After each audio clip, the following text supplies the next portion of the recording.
Meanwhile, President Biden in Ireland today as tensions between China and Taiwan heat up. Chinese leader Xi Jinping calling on his armed forces yesterday to strengthen military training for, quote, actual combat following recent drills around Taiwan. A new Pew Research poll finds that 84% of Americans see that the tensions between China and Taiwan as a very or somewhat serious problem for the United States. 38% of Americans also say that they view China as an enemy. 52% view it as a competitor.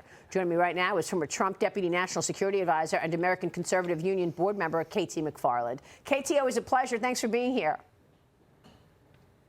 It's always a pleasure, and particularly on this topic. Well, I mean, this topic keeps coming up because this administration refuses to call China an adversary. They always call the CCP a competitor, KT. Why is that? Look what the CCP is doing. Well, and the other thing is that despite what the administration says, they don't do anything about it. For example, we're supposed to be giving weapons to Taiwan. Taiwan has paid for the weapons. The dotted line has been signed. The weapons haven't been delivered. President Biden has talked about having stronger relationships with our Asian allies, and they have some meetings every now and then, but they're not having any sense of a mutual security pact or let's face our common enemy together. And the United States has to lead those efforts, and it's not. Meanwhile, you now have President Macron of France, the guy who couldn't wait to get America's help when the crisis of Ukraine happened, when Russia invaded Ukraine, now basically telling the Chinese president, look, we don't think we should follow America's lead on supporting Taiwan, effectively saying to the Chinese president, do what you want about Taiwan. France is not going to get involved. We're going to sit this one out.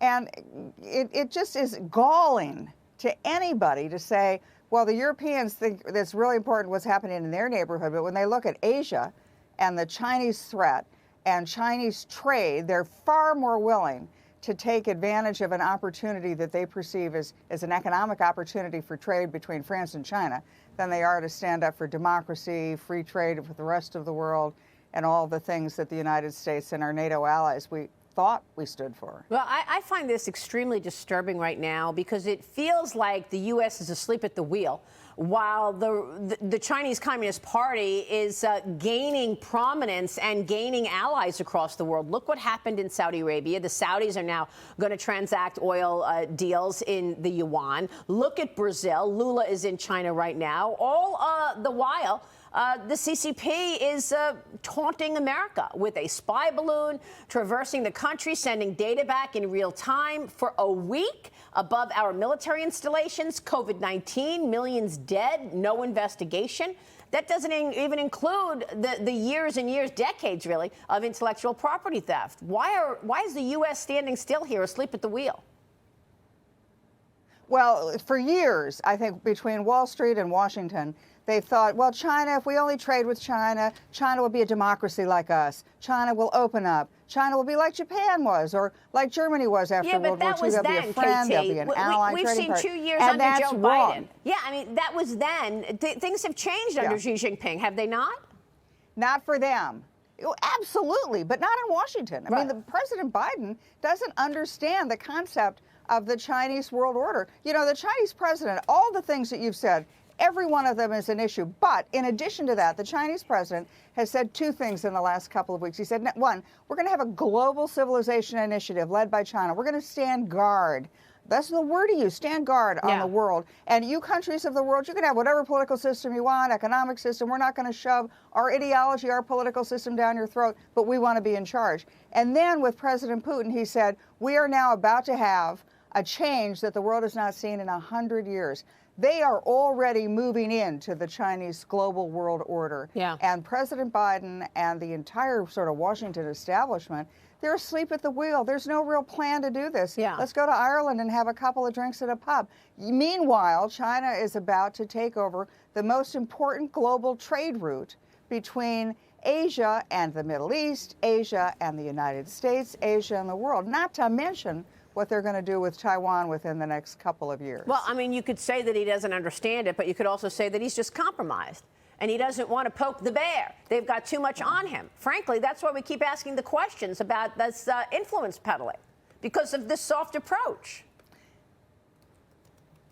And it's not just President Biden. I mean, when you look at the Biden Penn Center, for example, where President Biden was, they've sort of parked between the Obama administration and the Biden administration. That's where he kept his files. That's where all of his aides, all the people who have senior positions in the Biden administration. Well, Anthony Blinken was running it. They were all there. And you know who paid for that, Biden? China paid for that. Right. China's tentacles are in all aspects of the United States sort of official establishment in Washington, D.C., whether it's think tanks, academic institutions, trade with Wall Street. You know, a Chinese company, for example, can list on the New York Stock Exchange, but it doesn't have to reveal all the financial data that an American company would have to do on the New York Stock Exchange. Yeah, which is ridiculous. We're giving them preferential treatment. And what is their goal? To replace the United States and the global world order and have China be in charge. Yeah, the problem is, you know, I mean, the Penn Biden Center was run by Anthony Blinken. So you're right. It's not just Joe Biden and the influence peddling. It's also his administration. Lee Carter, jump in here. So 4 out of 5 Americans, we just talked about this, see China as a threat. We know that people are concerned about prices, supply chain issues, all of the rest, and obviously all of these things that we're talking about. The next election is 2 years away. Is it going to be too late? How do we get this back? What do we need to do? You know, where does this go from here? The longer we wait to address it, the more difficult it becomes. But it could still be addressed, and here's how you would do it. First of all, fix the American economy. Open up American energy, oil and natural gas, not only development in the United States, but export to the world. That solves our European problem. It solves a lot of our economic problems right there. The other thing is to fix the economy by encouraging an economic growth policy. We're not growing as we could be growing during this period. But then the next thing is to really heavily invest in our military.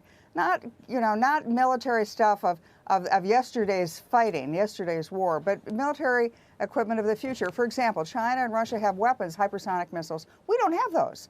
We can't even get them off the drawing board. We've not invested in the technology of our military of the future. We've also not invested in the technology of the future, artificial intelligence, robotics, all the things that China has been pouring billions of dollars into getting the lead on. And then finally, shore up our alliances in Asia. China's plan is to pick us off one at a time. France, Europe, the United States, maybe even, the countries in Asia. Shore up those alliances so we can stand together against an enemy that is absolutely coming for each one of us, one at a time. Make them take us on collectively, not individually. Let me get your take on this leak, because a new bombshell Washington Post report gives new insight into the person or people behind the Pentagon documents leak. A friend of the leaker and a member of a small chat group on Discord, where the docs were actually shared, told the Post that the leaker works on a military base and is in his early to mid-20s. KT, what do you think went on here? Well, when there's a leadership at the top that's not really uniformly accepted by the leadership throughout, and that's the woke military, the woke generals, and a lot of the sort of, staff members of the military, the rank and file guys, they may not disagree. They may disagree, and so they're taking their leaks. Now, they shouldn't be leaking, but they are. What I'm more concerned with is what came out of those leaks, not who did it. The horses left the barn.